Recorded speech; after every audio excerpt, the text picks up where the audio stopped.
IELTS Cast, episode 27. You're listening to IELTS Cast, the podcast to put you in touch with successful IELTS candidates from around the world. Listen and learn as they explain how they achieved Band 7, 8 and even 9. Now, here's your host, Ryan. Hello and welcome to IELTS Cast. Today I am speaking with Alisher, an IELTS candidate from Oskimem, Kazakhstan. Alisher recently took the IELTS and scored an overall band of 7.5 with the individual scores of 8 in listening, 7.5 in reading, and band 7 in both writing and speaking. Alisher contacted me last week and we decided to set up an interview so he could explain a little bit about his approach to the examination and what sort of strategies he followed that allowed him to score so well. Hi Alisher, welcome to IELTS Cast. Hello, Ryan. Alisher, why did you take the IELTS? Well, actually, the main purpose why I took the IELTS exam was because it was one of the requirements of the university to which I'd like to be enrolled. So that was the main reason. Okay, and which university is that? Well, it is one in my country, in the capital, in Astana. Okay, is that normal in Kazakhstan to have to take the IELTS to be able to enroll in a university there? Okay, well, honestly, it is the only university with English language, so it is quite popular among the students, so I decided to go there. That's why I took the IELTS. Have you taken the IELTS before this attempt? No, it was my first attempt, actually. And did you score the overall band and the individual bands that you needed? Yes, of course, because the minimum score required in my university was 6, only 6. Okay, so now what is your experience and relationship to the English language? Did you grow up speaking English? No, actually, we speak here in two main languages. They're Kazakh and Russian. So I started learning English in the primary school at the age of 6, and I've been learning it for about 9 or 10 years or so. I see. So Kazakh kids typically study 3 languages in primary school. That's your native language, Russian and English. Is that right? No, it is Russian and Kazakh, okay? And English is like an extra language, okay? When did you decide that you wanted to pursue English at university? Well, actually, maybe 2 or 3 years ago, I decided that I'd like to learn the English more deeply. So I started to work more hardly and maybe taking part in different Olympiads that are held here. And took the IELTS exam as well. From the moment that you decided you were going to take the IELTS to the moment when you actually engaged the examination, how much time transpired? Well, it took me about 8 or 9 months. Okay. I think it was a really long time to prepare, but I had only 2 lessons per week with my tutor. So it was about 3 hours per week. What sort of exercises were you doing with your tutor? I think that the main goal for 2 of us, for me and my tutor, was to learn as much vocabulary as we could. So that was the main point. We just made a list of different, starting from environments, social issues, maybe climate, and etc. And learn them one by one during the entire 8 months period. And also we did a lot of writing exercises and speaking as well. How many vocabulary words on average were you learning every week? Well, I think it depended on the topic that I was learning, because we took approximately from 15 to 12 words for each topic, so that I could actually use it in my active English, in my writing and speaking.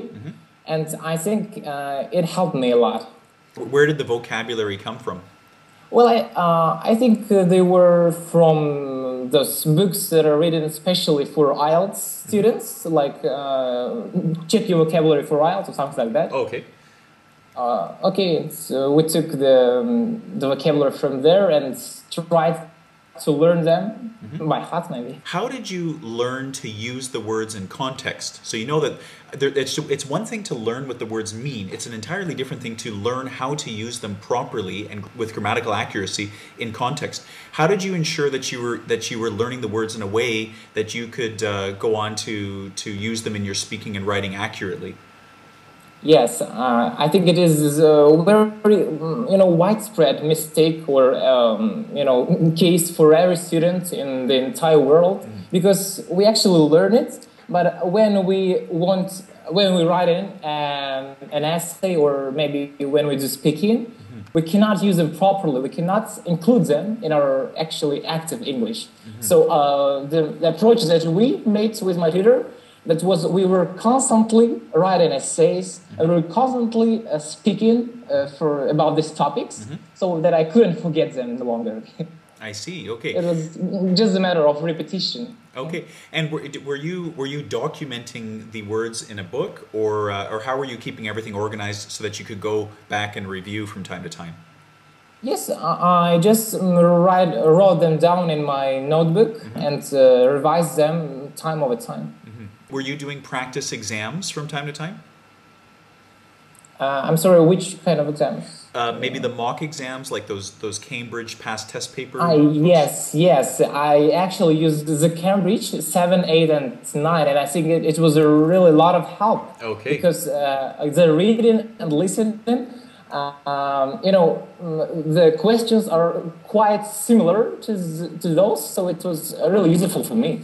When you started using those mock exams, what sort of bands were you hitting? Okay, well, to be honest, I had the most of my problems was listening because it wasn't more than 7, I guess, because it was always about 6, 6.5. But in reading, it was always higher than 7, I guess, 7.5 and 8. As you get closer to the examination, did your study strategies change at all, or were they constant from beginning to end? Well, I think that they were typical and very common for all students in the world. Like, well, in the listening, well, I think the main approach is to start looking to the questions of the sections 2, for example, in the time when you're given some time to check your answers to section 1. Okay, it is really common, I think. Okay, yes. Okay, great. And yes. you found this strategy worked well for you, right? Yes, of course. It was really helpful for me, because if you have more time to look through the questions that you are going to hear right now, you have more chances to answer as much as possible. Am I correct in assuming that as you got closer to the examination, you were focused more and more on exam room strategies? Yes, I guess so, especially in reading and listening. Well, let me talk about the strategies that I use in my reading portion of IELTS. Well, it was mainly just to finish all my quiz in time, okay? It is a matter of time that was really a problem for me, because it is really hard to answer all 40 questions in only an hour. So I tried to finish each passage in 20 minutes. And I didn't answer on the papers that I was given with the passages. I wrote them right strictly to the answer sheet, you know? Okay, I see. So just not to waste my time. Why don't you tell us a little bit about the exam, about the different sections, and let's start a bit of a discussion on your personal experience in the exam room. Okay, well, I had my speaking exam one day before the main test. So I think that the main problem that I encountered was my nerves. I felt really nervous at it. I couldn't concentrate just rightly on my answers. But I think that examiner was really kind. It was a man. He had a very clear pronunciation, so I could understand all the questions. And the topics were very just common. It was about some program in part 2, and in part 3 we were discussing the advertisements in the modern world. And your examiner, where was he from? I think he's from Kazakhstan because he had a Asian appearance. Did your nerves get better as the exam went on? No, I think in the part 2 I felt quite better, and I tried to speak at length in the part 2. I tried to speak as much as possible, and in part 3 it was really quite good atmosphere to discuss the topic with the examiner, and finally I felt really comfortable. Now, Alisher, I want to talk to you about nerves and what your opinion is regarding nerves and how they can affect a student's mark on the IELTS. Do you think that your nerves, your anxiety, your nervousness in part 1, do you think that affected your mark at all? Yeah, I think it really influenced my overall speaking band because, in the part 1, I expected that kind of questions like about my hobbies or my school or my city, but the examiner asked me about the history, and I was really shocked when I heard it, and I started to feel really nervous, and that's why I couldn't answer all the questions properly. I think it was a really big problem for me at that time. Do you think it affected your ability to answer with grammatical accuracy? Maybe not grammar, but vocabulary. Okay, I couldn't include all of these words that I've learned in my speaking. Yeah, okay, I see. So it was hard for you to find words to put into your answer, to find accurate words for your answer. Yes. Okay. Yes, correct. Now tell me a little bit about, you said that the examiner started by talking about history, which is something that I agree with you. I mean, I haven't heard too many students report those sorts of topics in part 1. What sort of questions was the examiner asking you? Well, it was, do you like history? It was, what kind of historical films do you watch? Do you think it's important to learn about history? Okay. And like this, question like that. Oh, okay. Well, yeah, that is definitely different. I mean, it sounds almost like those would be the kind of questions you'd be asked in part 3. But yes. Okay. Yeah. So I didn't expect all that question at all. In addition, I don't like history at all, so it was really difficult for me to answer. Oh no! So right away you're already trying to make up things and to try to tie answers together. And yeah. I said that it is really important to learn history and things like that. Yeah. Okay, I can understand. Now let's talk about part 2. So you're given a cue card. Was the topic on the cue card related to history at all? It was about TV program. And I started making up the TV programs that I actually have never watched. Okay. It was about the sports program that I watched, and I started to include some stars that I really like from the tennis. So I think it was quite good. I could speak at length and not making a lot of grammatical inaccuracies. How do you think the confidence that you experienced in that part 2 is linked to the way that you prepared for that part of the examination?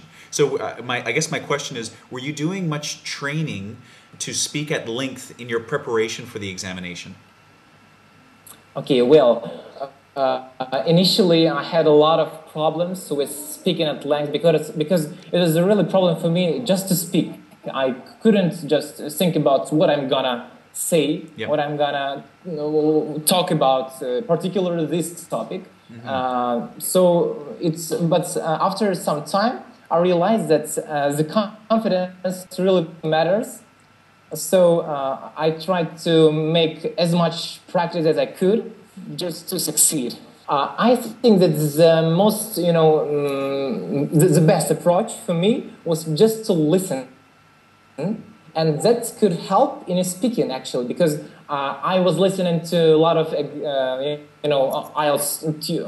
IELTS teachers on the internet, like you and other teachers. So when you're actually listening to this kind of native speakers, you can imitate them, and then it will help you with your pronunciation a lot in your actual exam. Okay. Yes. Yeah. Very good advice. Okay. So you were really focusing on the way that people were saying things, the way that they were linking their ideas together, and then you were trying to replicate that in your own speaking. Exactly, yeah. Okay, I think that that's very good advice, and I think a lot of students they forget how important it is to listen and the critical role that listening plays in enhancing your ability to speak. So it's very good that you're reminding everyone of that, to do lots of listening, lots of repetition, lots of trying to mimic what you hear. All of these things will help you to improve your speaking. Okay, so Alisher, let's move on to one of the other sections. We've talked about speaking, which involves you communicating a message to your examiner, and at times there's a discussion back and forth. In the same way, the writing exam is also a test of the student's ability to communicate a message to the exam through written English. So why don't you tell us a little bit about your experience in the exam, what sort of questions you faced, and how you responded to those questions? Okay. Well, in my writing exam, I had the topic of the elderly in the writing too. It was about the services that are being made for the elderly. Okay. And in part one, it was usual the bar graph. As I remember, it was about the proportion of population living in rural and urban areas of some megapolises. Well, to be honest, the strategy that I use always is to start writing the writing two task firstly. Okay. And only afterwards I continue writing the writing task one. I think it is really helpful because writing task two carries twice as much points as writing task one, I guess. So it is more important to write the writing task two properly, and only then I can move on to the task one. How long did you spend on the task two? It took me exactly 40 minutes to finish my writing task two. Okay, so minutes and minutes. Wow, okay, that's great. So break that down for us. Now, how much time did you spend preparing? How much time did you spend actually writing? And how much time did you spend reviewing? Okay, as I mentioned before, I had my classes twice a week. So I was writing approximately 1 or 2 essays per week for 8 months. So eventually I got about 40 or 50 essays in my notebook. Wow, great. Okay, well, we were doing like that with my tutor. We took, for example, writing tasks to me to write at home. And the goal of mine was to actually include all that vocabulary in my writing. And then my tutor would check that essays and say what score I approximately had. Okay. So, and did you find that in your practice essays you were scoring about band 7, or did it fluctuate a little bit? Well, it was constantly at a score 6.5 for a very long period of time. But then I tried to maybe to change the structure a little bit, and finally I could get a band of 7. Okay, great. And it sounds like your tutor was very knowledgeable about the manner in which the essay is marked, because his mark, the mark that he was giving you, is pretty much bang on what you received when you took the actual exam. Yes, I think so too. You actually have to write it in a formal style, and also one approach is, it's not approach, okay, it's like a requirement of every task to answer the questions exactly what is being asked from you. Yes, yeah. I know, I just want to amplify what you said there because it's so true. So many students, they don't stick precisely with what the question is asking, and that's a very detrimental mistake. Yes, I agree with you totally, because it is important to answer. If you're asked to agree or disagree, you have to agree or disagree, not to discuss or something like that. You have to answer coherently and exactly to the point. The last two sections, listening, you scored band 8, and reading, you scored band 7.5. So what can you tell us about these exams? What sort of subjects, what sort of topics did you see in the exam room? I firstly looked through the questions of any passage and underlined the key words of the questions, and only that I move on to reading, to actually reading the passage. And while I'm reading, I try to answer the questions one by one. That's it. Now, when you say that you actually read the passage, do you mean that you read every single sentence and then went to the questions? Yes, I don't use any skimming or scanning or something like that. I read the entire passage from very beginning to the end. You're a rarity because candidates don't tell me that often. They usually say that they skim through the sentences, try to find the answers, and go about it that way. But you found that you were able to read through the entire passage, then go to the questions and one by one answer them. How long did it take you to finish the reading exam? Well, it took me 59 minutes to finish my reading exam. Okay. Did you have any time to review? Actually, while I'm doing my reading portion, I don't review at all. Why don't you tell us a bit about the listening exam and your experience with it? Okay. Well, as I mentioned before, I had most of my problems with listening parts. I would score 6 for a very long period of time and no more than that. But then I started doing some exercises from Cambridge, from the past papers, and I think they were really helpful for me. And I managed to increase my band by doing as much practice as I could, as I mentioned.